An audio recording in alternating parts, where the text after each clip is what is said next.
sorry. Tadi agak lama ya. Ya, nggak apa-apa dok.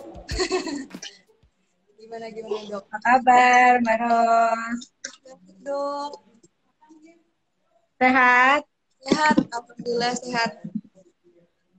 Dokter sendiri gimana nih? Lagi sibuk apa dok sekarang? Ya, praktek ini. Dinas ya. Sakit ya?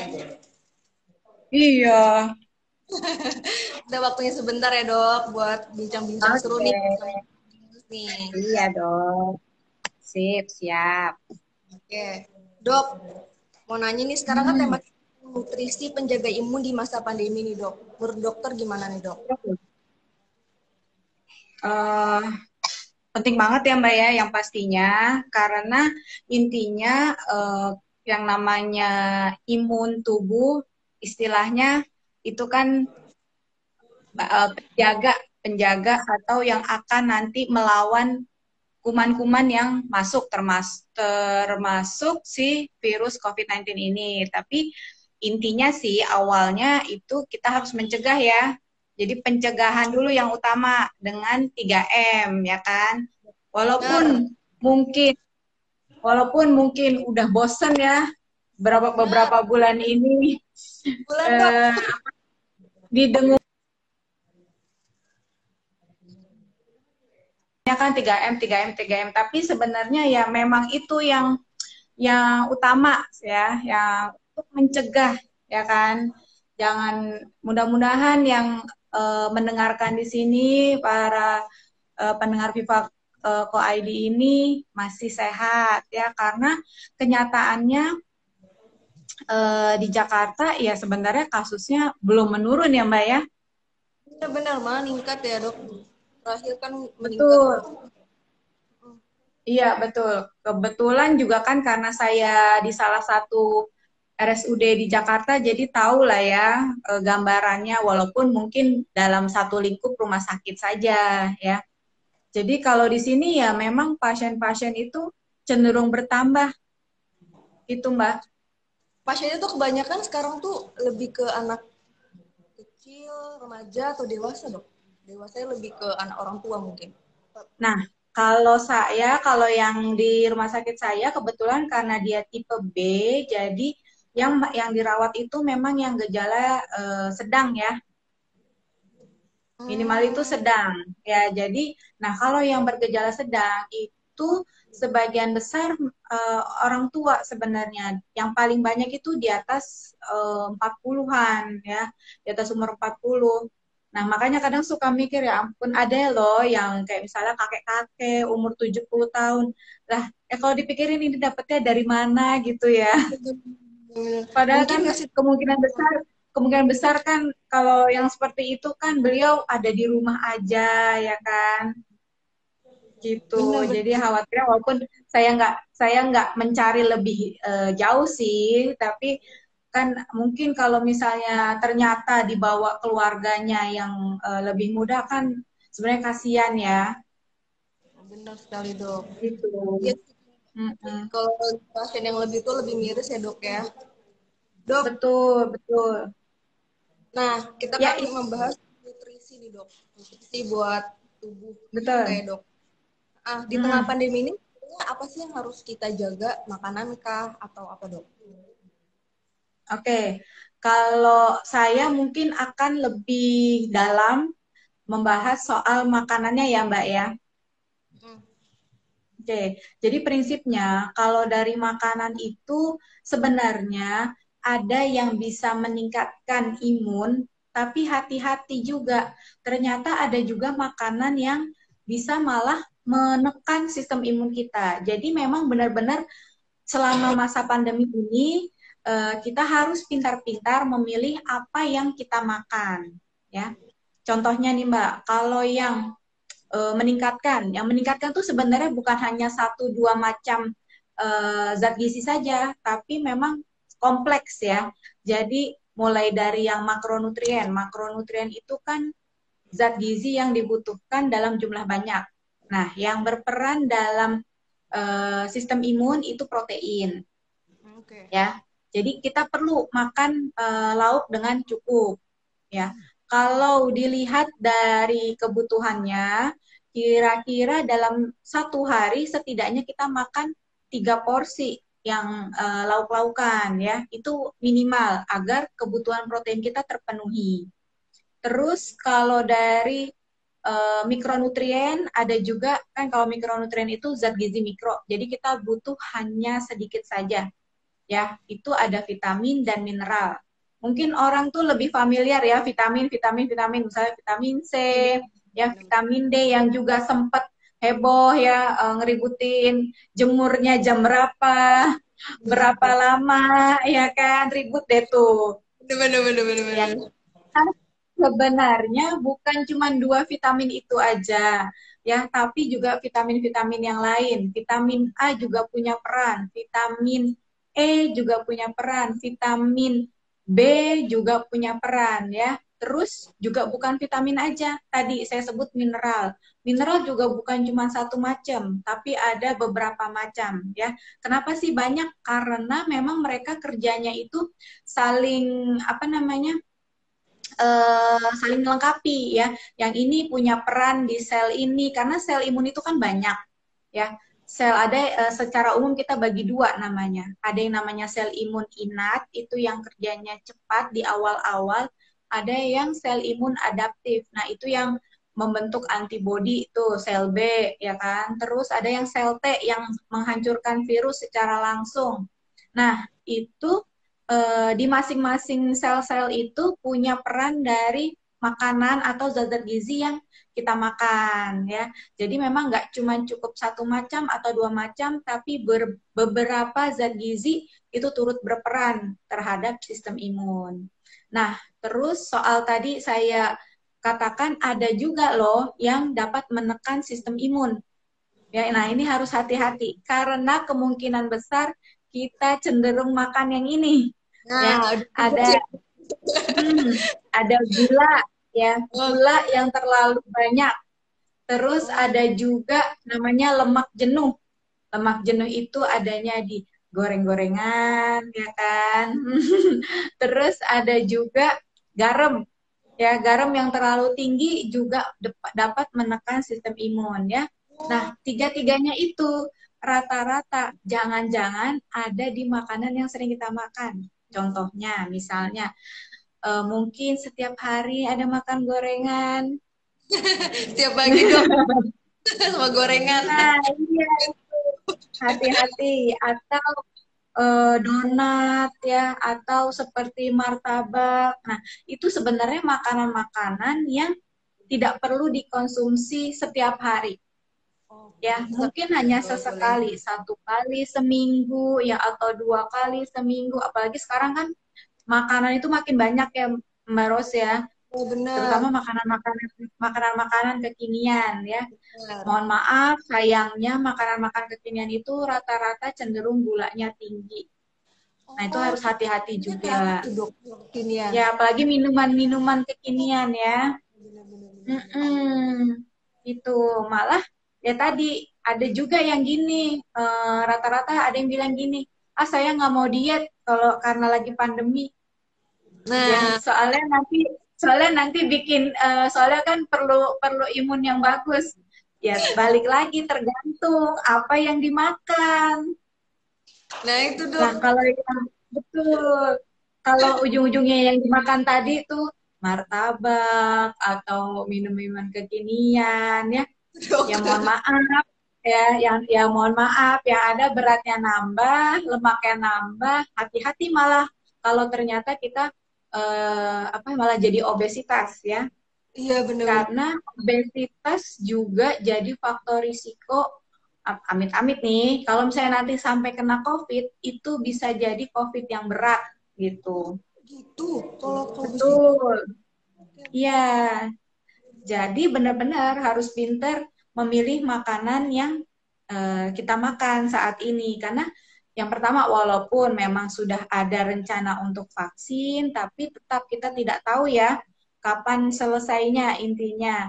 Jadi pencegahan, mencegah kita tertular dan membentengi tubuh kita ya. Jadi sistem imunnya dipersiapkan dengan baik dengan makanan yang baik juga. Nah, itu salah satu usaha kita ya Mbak Ros ya.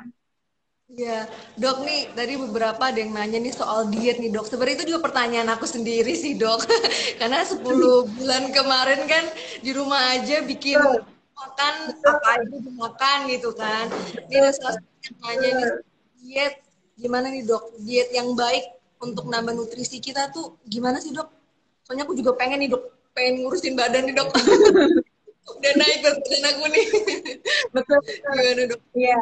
Mm-mm. Jadi emang banyak ya Mbak ya korban WFH. Korbannya berat badannya naik. Oh iya, Ya. naik banget ya ampun, bikin gak enak. Dok, kalau mau bangunnya sekarang Iya, udah berat gitu dok. betul, betul. Banget. Oke, pertama apa namanya yang perlu ditekankan adalah sebenarnya diet pun tidak masalah ya, tapi memang jangan asal-asalan Oke. gitu ya. Ketika diet yang penting dilakukan adalah defisit kalori memang ya. Sekarang kan udah banyak ya yang alat-alat atau aplikasi untuk menghitung kalori. Nah, itu dikurangin kira-kira mulai aja bertahap 300 kalori atau 500 kalori dari kebutuhan kita ya. Tapi harus tetap seimbang. Jadi karbohidratnya ada, proteinnya ada, kemudian juga sebenarnya minyaknya juga tetap dapat dan vitamin mineral dari buah dan sayur itu jangan lupa ya. Karena vitamin vitamin mineral ini dia nggak bisa dibentuk secara umum, dia adalah zat gizi esensial yang tubuh tidak bisa bentuk sendiri.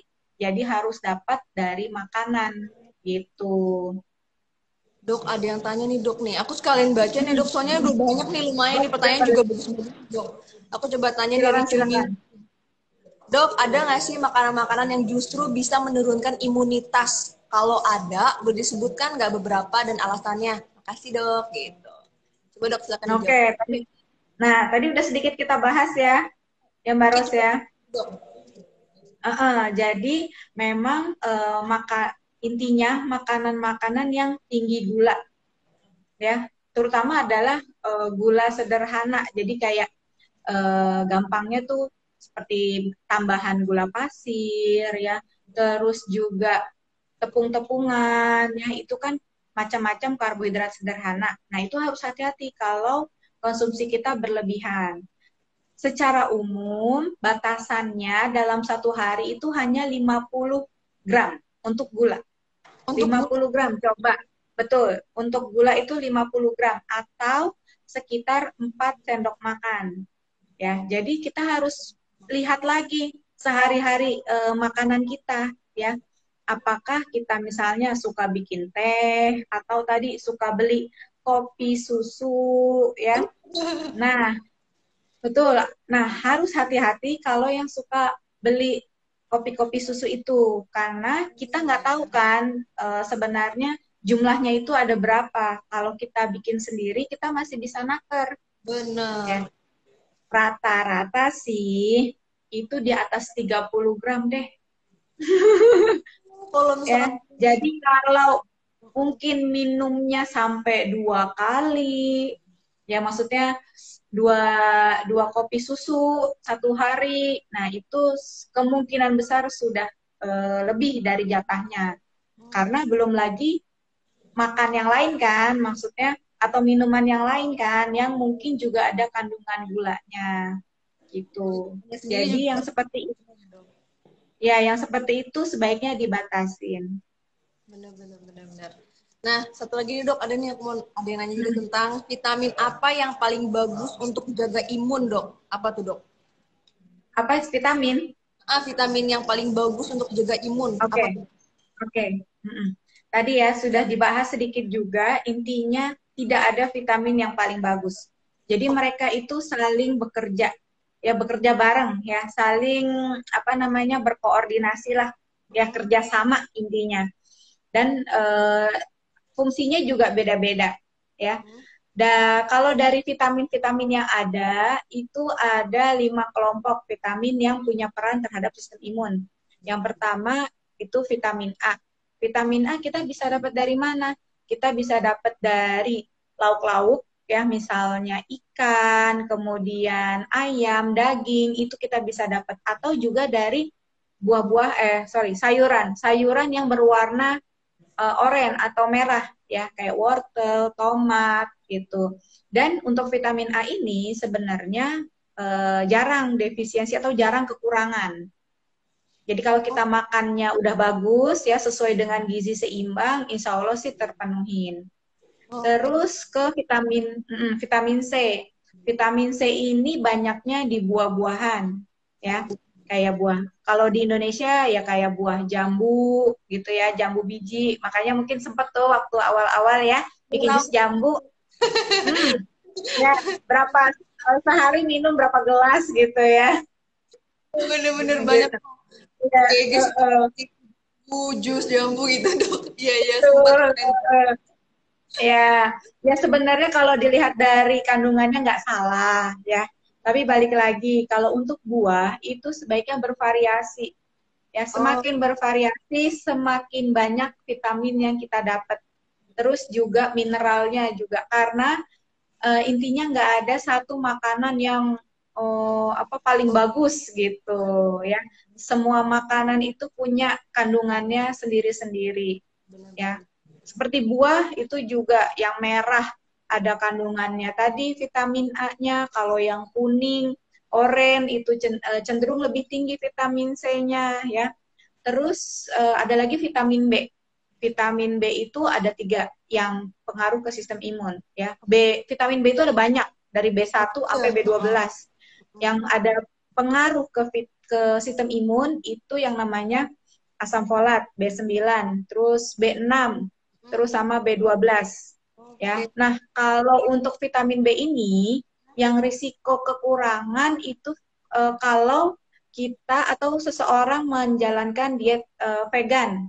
Nah, itu dia risiko kekurangan vitamin B12 karena vitamin B12 itu sebagian besar di protein hewani. Kan kalau vegan nggak makan sumber hewani ya. hewani benar. Nah, jadi itu mungkin risiko kekurangan vitamin B12. Tapi kalau untuk asam folat itu malah banyak di sayuran hijau. Nah, kalau cenderung nggak suka sayur, mungkin asam folatnya bisa kurang ya. Terus yang mungkin ada juga vitamin yang mungkin kita perlu suplementasi. Ya mungkin juga udah kemarin tuh ya dengar-dengar yang disuruh berjemur itu ya, vitamin D. Ya, jadi kalau dari makanan memang cenderung terbatas sumbernya ya. Banyaknya itu di ikan laut dalam seperti salmon, ada juga sih di telur itu ada, tapi kecil sebenarnya. Dan dari penelitian-penelitian terakhir itu kita nih orang Indonesia ternyata cenderung kekurangan vitamin D. Walaupun katanya kita tinggal di negara tropis, Kelautan. ya kan, yang mataharinya itu sepanjang tahun ada, Oh iya ya, benar. gitu. Ya, Januari. tapi ternyata ya, kan ilmu terus bertambah ya. Jadi ketika sekarang banyak diteliti tentang vitamin D, oh ternyata walaupun kita di negara Indonesia, negara tropis, terus juga untuk beberapa orang yang kerjanya di luar ruangan ya, itu juga ternyata belum tentu dia cukup vitamin D-nya ya. Kalau sekarang untuk vitamin D ini sudah bisa diperiksa, jadi akan lebih bagus kalau memang dilakukan pemeriksaan dulu. Jadi buat tahu apakah kita itu normal atau kurang vitamin D-nya. Nah, ini memang butuh suplementasi kalau untuk vitamin D. Agak berbeda dari vitamin yang lainnya yang kita bisa dapat dari makanan. Dok, ngebahas soal makanan nih. Pasti kan berpikir makanan sehat itu mahal. Benar nggak sih dok? Nah, Gimana tuh dok? Oke, jadi sebenarnya tergantung ya. Yang pertama, kita perlu mau nggak mau, kalau kita mau mau sehat tadi kan, kita harus milih makanan yang sehat. Terutama tadi hubungannya sama sistem imun, ya. Berarti kita harus tahu tadi kan, vitamin ini ada di mana, vitamin ini ada di mana, ya. Untungnya nggak intinya vitamin itu nggak cuma ada di satu dua makanan, tapi mungkin bisa 10 atau 20 makanan ada vitamin itu, ya kan? Misalnya vitamin C, kita nggak cuma dapat vitamin C dari jeruk atau misalnya dari jambu, tapi juga bisa dari yang lainnya, misalnya dari cabai itu juga ada, ya kan? Terus dari sayur-sayuran juga ada, ya. Jadi ya sebenarnya kan tergantung kita niatnya aja sih, tergantung maunya ya. Tapi kalau dibandingkan sama gorengan, kayaknya emang jauh sih Mbak ya. Jauh ya.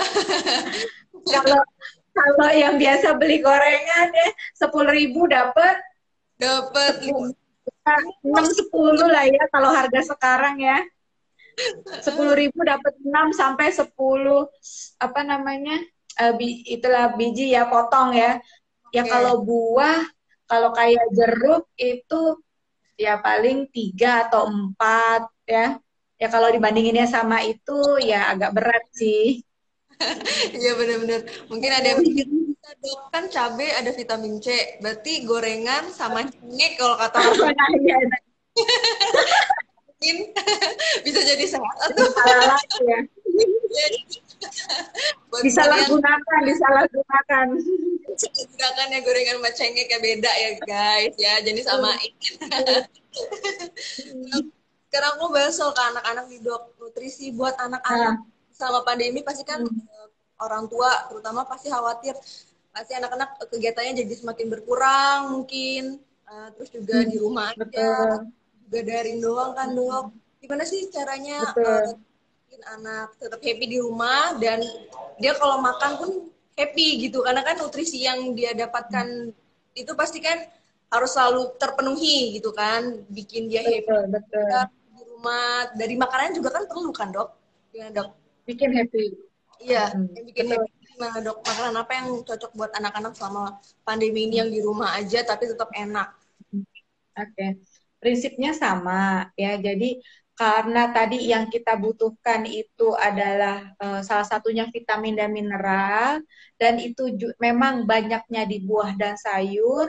Jadi kita harus cukupin asupan buah dan sayur itu untuk anak-anak ya. Tapi biasanya dua-dua ini yang paling bikin sakit kepala, ya kan? Iya Yang, bener yang paling sering ditolak sama anak-anak ya kan? ngadepin anak makan sayur, makan buah, orang tuh geleng-geleng. Gimana tuh dok? Betul ya. Nah, Makan. padahal yang giliran yang kayak es krim atau permen, nah itu langsung disambut dengan tangan terbuka. Padahal tadi kita tahu ya, tadi kita tahu bahwa es krim, permen itu kan juga sebenarnya kandungan gulanya cukup tinggi ya, yang harus hati-hati, tidak boleh dikonsumsi secara rutin tiap hari ya. Jadi hanya 1 kali seminggu aja. Nah, caranya gimana? Kita juga harus tahu apa yang disukai anak-anak gitu kan. Nah, jadi kita harus tahu misalnya dia suka es krim, oke. Kita coba saja buat es krim itu dari buah-buahan ya. Mungkin awalnya ditolak ya. Ya sudah, jangan patah semangat ya kan, karena ini kita mau membiasakan anak-anak ya kan. Pasti sekali dua kali ditolak ya sudah, terima aja ya. Tapi jangan patah semangat, harus dicoba terus. Intinya itu demi kebaikan anak-anak kita sendiri ya kan. Terutama memang kalau akan agak sulit kalau memang anaknya kurang suka buah dan sayur ya. Itu harus intinya orang tuanya harus putar otak ya. Mungkin dibikin smoothies atau di apa namanya dicampur-campur ke makanan yang si anak suka dulu ya kan. Seperti itu. Tapi prinsipnya harus diusahakan anak itu mau makan buah dan sayur.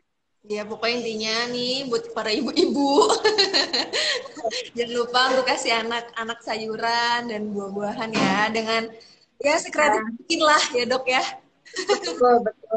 Karena memang anak-anak kan beda-beda. Benar-benar. Mm-mm. Dok, bagaimana komposisi yang seimbang dari nutrisi dan multivitamin agar tidak berlebihan bahkan kekurangan, dok? Menyeimbangkan Oke. multivitamin sama nutrisi. Mm-mm. Jadi kalau bicara tentang nutrisi, komposisi yang punya komposisi itu makronutrien. Ya, makronutrien itu zat gizi makro. Ada karbohidrat, ada protein, ada lemak. Ya, ketiganya ini memang punya komposisi masing-masing yang masuk ke dalam kategori gizi seimbang. Ya, misalnya kalau karbohidrat yang suka disalah-salahin sama orang yang mau diet, ya kan? Iya, iya, Gue iya. nggak makan karbo, sorry men, gue nggak makan karbo, ya kan? Padahal sebenarnya karbo itu adalah penyumbang energi utama buat tubuh. Ya, kita butuh bahkan bisa sampai 60%. Ya, memang ada apa namanya? Ada komposisinya, ada range-nya. Minimal di 45%, maksimal di 60% ya. Jadi bukan berarti kita nggak butuh karbo. Malah hati-hati kalau yang benar-benar melakukan diet no karbo ya. Kenapa? Karena otak nih ya, itu kebutuhan energi utamanya ya dari karbohidrat ya. Iya, Mungkin benar. kalau baru punya teman atau punya kenalan yang lagi diet no karbo, coba deh diperhatiin. Agak lemot nggak gitu ya. Agak suka loading nggak gitu. Atau mungkin lemes bawaannya ya. Karena tadi otak itu punya kebutuhan minimal untuk karbohidrat. Jadi itu harus terpenuhin ya. Diet mungkin yang Terus karbohidratnya jangan benar-benar dilepas, lepaskan banget tuh. iya, iya benar. Jadi semuanya itu tetap butuh. Terus juga protein tadi udah dibahas ya. Hmm. Setidaknya setiap kali kita makan ada satu porsi protein atau lauk-lauk ya. Satu porsi itu berapa sih? Ya kira-kira 40 sampai 50 gram. Misalnya kalau ayam itu satu potong paha, ya. Terus Oke. kalau kalau telur itu satu buah telur, itu kira-kira satu porsinya seperti itu ya. Terus lemak. Nah, ada juga yang apa namanya? Sempat juga ya sebelum-sebelumnya nggak mau makan lemak gitu, nggak mau pakai minyak ya. Nah, Pakai minyak. sebenarnya kalau tubuh kita masih tetap butuh minyak. Seminimalnya itu 20% ya. Nah, kalau kita sudah makan protein hewaninya cukup, sebenarnya kita bisa dapat lemak dari situ. Jadi makanya kenapa mungkin seringnya kalau orang yang lagi diet disaranin sama dokternya nggak jangan pakai minyak ya kan, karena sebenarnya orang itu sudah dapat minyak dari sumber protein gitu. Oh, Dan atau atau disarankan juga, ada juga yang disarankan diganti minyaknya dengan misalnya minyak zaitun ya kan, atau misalnya minyak canola, atau misalnya minyak kedelai. Kenapa? Karena kandungan lemaknya memang lebih baik dibandingkan misalnya minyak goreng seperti itu. Tapi soal lemak ini tetap intinya dia kalorinya tinggi, jadi nggak boleh dipakai dalam jumlah berlebihan gitu ya. Walaupun oke, oke. bagus tadi misalnya minyak zaitun ya, maupun bagus minyak zaitun tapi tetap ada jumlahnya gitu ya. Bukan juga boleh di abuse, dimakan sebanyak-banyaknya, dipakai sebanyak-banyaknya. Yang penting seimbang ya, Dok ya. Betul, betul. Dok, selain kita makan Hmm, makanan yang juga nih, Dok, penting nggak sih untuk hmm. olahraga? Dan selama pandemi ini kan pasti orang malas karena di rumah aja. Olahraga yang efektif di rumah itu gimana, Dok? Gimana, Dok? Oke, iya benar.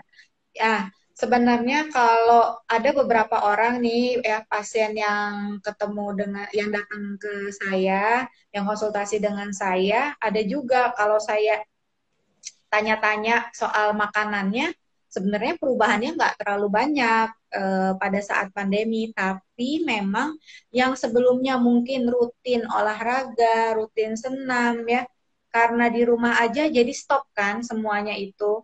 Akhirnya berat badannya jadi cenderung naik. Nah, kalau seperti itu memang harus dirutinkan lagi olahraganya. Ya, sebenarnya untuk saat ini udah banyak cara melakukan olahraga di dalam rumah ya, Mbak Ros ya. Bisa dengan ikut misalnya dari YouTube ya, atau seperti kalau punya sepeda statis juga bisa pakai ya, atau kalau misalnya nggak punya alat apa-apa, ya udah jalan di tempat atau misalnya ada tangga ya bisa kok dipakai. Yang penting ada, bukan ada alat, ada kemauan. Gak ada alasan ya buat kalian cuma tiduran di Betul. rumah dan nonton Nah, YouTube. Lupa dok. YouTube-nya YouTube-nya Sampai dia jangan cuman buat nonton aja. keluar.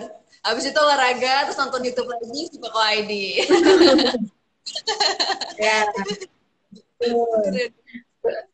Ya, terus kalau sebenarnya sih kalau untuk olahraga jalan kaki gitu di sekitaran area rumah yang dirasa aman sebenarnya nggak masalah ya. Yang penting jangan habis itu mungkin nongkrong di tempat nasi uduk ya, yang ada orang-orang yang makan juga. Ya udah itu yang bikin mungkin kena ya. Nah, Kalau pas olahraganya kan kita nggak berhenti ya kan kita jalan terus ya gitu. olahraganya 5 menit dok, ngobrolnya 10 menit di warung sebelah. Nah, makanya Oke. itu yang Dok, berbahaya ya. untuk teman-teman yang mungkin punya penyakit bawaan dok, untuk mengatur Hmm, gizinya tuh gimana dok? Kayak misalkan tadi ada yang nanya tuh oke. soal Hmm, darah tinggi, itu gimana dok? hmm, Salah satu penyakit. oke. Ya. Jadi kalau untuk darah tinggi itu sebenarnya ada asupan yang perlu diperhatikan itu adalah asupan garam ya salah Hmm. satunya. Nah, asupan garam kalau untuk yang memang sudah darah tinggi disarankan kurang dari setengah sendok teh saja per hari. Coba bayangin, dalam satu hari setengah sendok teh aja Mbak Ros. Nah, Oh, kalau yang suka masak pasti, setengah sendok teh itu itu dalam satu hari loh. Berarti 3 kali makan cuma setengah sendok teh. wow, Ya, memang sedikit sekali ya, banget ya gitu. dok. Dan harus mencermati kandungan-kandungan garam yang ada di makanan, terutama makanan kemasan, ya, makanan pabrikan, ya, kayak makanan kaleng, terus makanan-makanan instan, ya, terus biskuit-biskuit. Nah, itu cenderung kadar garamnya kan tinggi. Mm-mm. Nah, itu sebaiknya dihindarin, ya. Terus untuk bantu nurunin tensi itu disarankan banyak makan buah dan sayur. Balik-balik lagi sama sebenarnya ya, buah dan sayur. Tapi dia ada spesial nih. Kalau orang yang nggak hipertensi, sebenarnya idealnya juga cuma 1 sendok teh garam per hari, Mbak Ros. Oh gitu. Jadi ya dikit juga. Ya, Udah rasa. memang kalau kalau itu sadis ya, sadis, sadis. Cuman boleh 1 sendok teh doang. Ya kalau untuk kesehatan itu yang disarankan ya. Bener-bener. Tapi ya itulah balik lagi ya. Makanya mungkin juga kenapa banyak orang yang hipertensi ya kan walaupun ada sebab-sebab lain tapi salah satunya juga dari faktor makanan yang kita konsumsi sehari-hari karena kita kan makan tiap hari ya.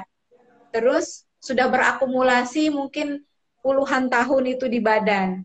Ya, lama-lama sampai akhirnya muncul menjadi hipertensi yaitu setelah waktu yang lama gitu.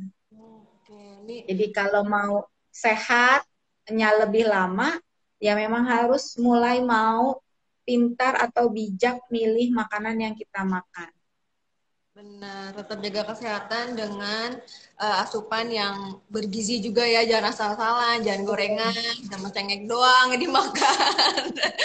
Tiap hari gitu ya, tiap hari lagi. Bener, jangan. Dok, Mm-mm. ini nih. kan vaksin udah datang di Indonesia ya. Memang sekarang lagi diteliti di Bio Farma Bandung kan, Dok. Mm-mm. Dokter gimana nih, Dok? Ya, COVID-19 sudah datang di Indonesia, Dok. oke. Jadi sebenarnya kan prinsipnya ini saya sepengetahuan saya yang dasar ya sebagai dokter. Tapi kalau untuk yang terlalu dalam saya juga tidak terlalu mengikuti. Nah, intinya kalau vaksin itu kan untuk pencegahan ya, Mbak Ros ya. Jadi sama prinsipnya ketika kita memakai masker ya. Cuman bedanya kalau dengan vaksin kan kita diberikan si virusnya itu, tapi ada yang sudah dilemahkan atau hanya eh, bagian virusnya tertentu saja ya. Jadi reaksi imun kita nggak seberat kalau mungkin virus aslinya ya, dan akan terbentuk antibodi ya, antibodi alami oleh tubuh kita ya. Tapi balik lagi, prinsip utamanya adalah tadi sebelum vaksin yang kita juga belum tahu kapan akan dimulai dan pasti itu bertahap ya. Mohon Benar. maaf, Cepet gilirannya ya. mungkin entah kapan ya. Emang barangnya sudah ada, tapi mungkin nomor urutnya masih di belakang-belakang ya kan. Ya, yang kita nggak tahu apa mungkin 3 bulan ke depan, apa masih 6 bulan lagi ya. Jadi tetap Tahu. harus benar-benar protokol kesehatannya itu dijaga ya, terutama pakai maskernya, apalagi ketika bersama orang lain. Malah sekarang itu ya Mbak, lebih banyak kan yang kena itu satu keluarga Iya, saya ya, pernah baca. karena memang ya namanya juga di rumah ya. Di Benar. rumah kan kita pasti cenderung buka masker gitu sama orang rumah, kegiatan juga saya di rumah ya.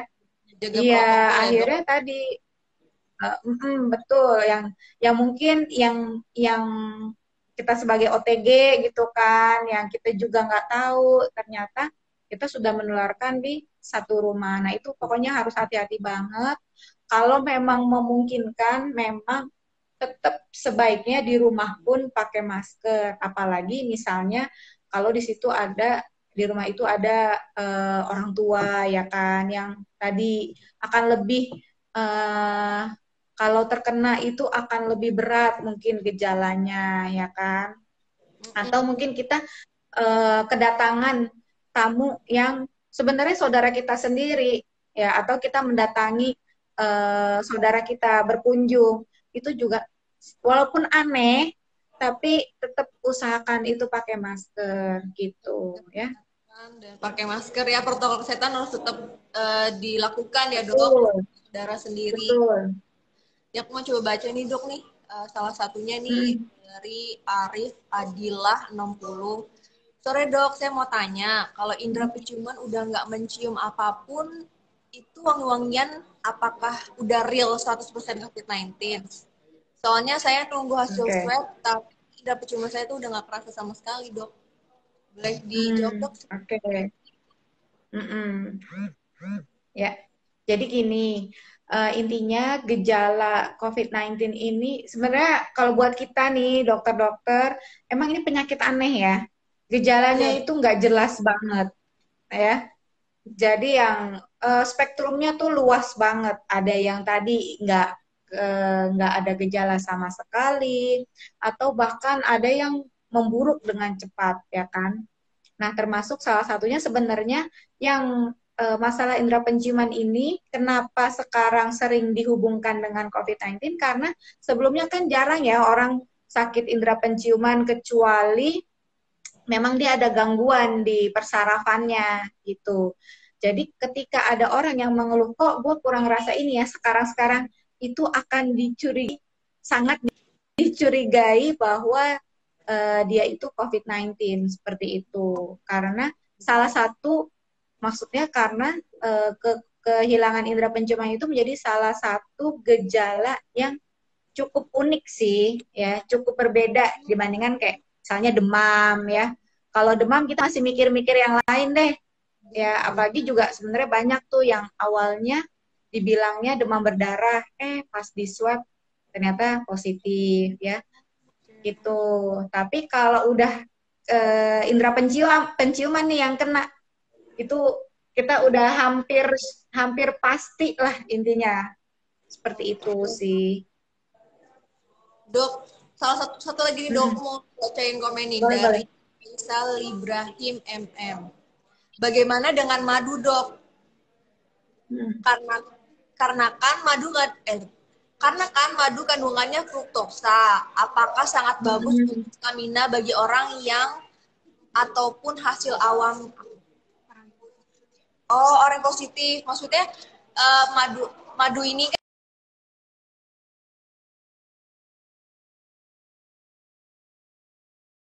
positif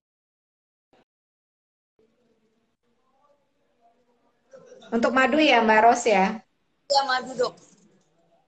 Oke, jadi gini, untuk madu itu sebenarnya kandungannya memang dia bukan hanya fruktosa saja, tapi ada juga zat-zat yang lain yang bermanfaat untuk tubuh, ya.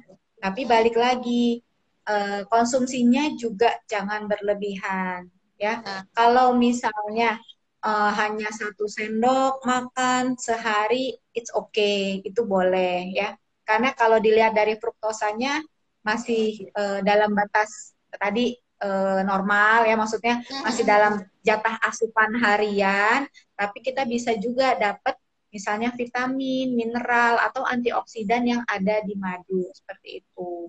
Jadi masih boleh, silakan, yang penting tadi jumlahnya juga jangan berlebihan. yang penting yang wajar aja ya, Vivanian. Terus aku nih mau baca lagi nih dok. Tanda-tanda kekurangan nutrisi itu yang paling umum apa dok? Nih dari Ghost Booster.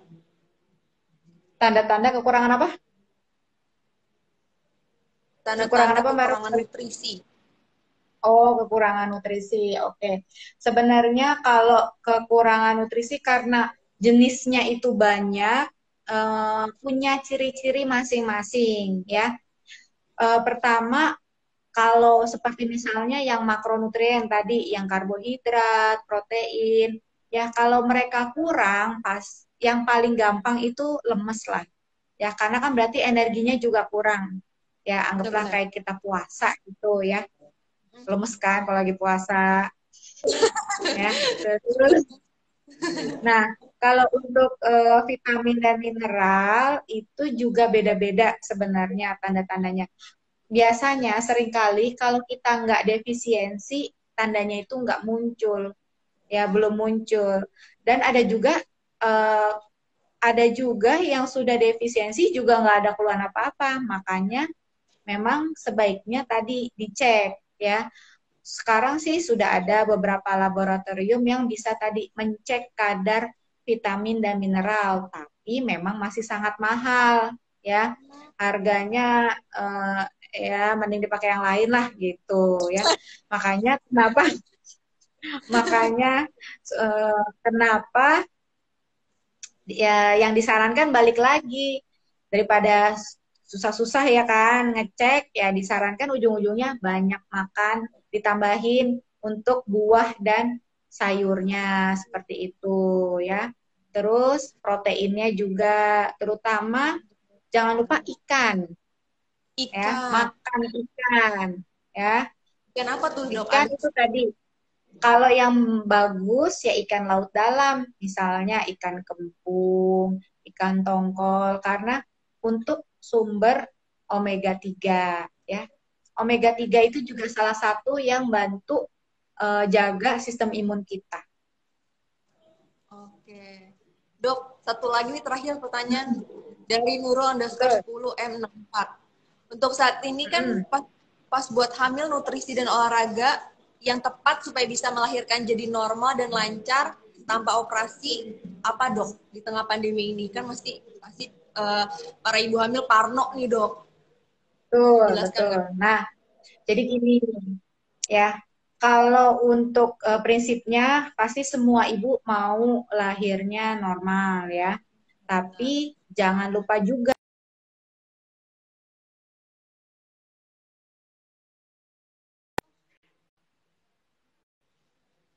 USG ada lilitan atau janinnya ada tanda-tanda yang kurang baik ya, yang ternyata membuat bidan atau dokter memutuskan bahwa oh ini kayaknya nggak bisa normal gitu ya.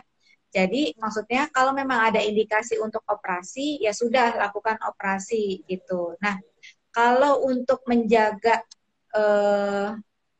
mengusahakan lahiran normal bisa tuh salah satu kalau untuk dari segi makanan nih ya, terutama yang harus dijaga itu biasanya kalau salah satu yang bisa menyebabkan seorang ibu hamil itu dioperasi adalah preeklamsi ya. Jadi tekanan darahnya tinggi.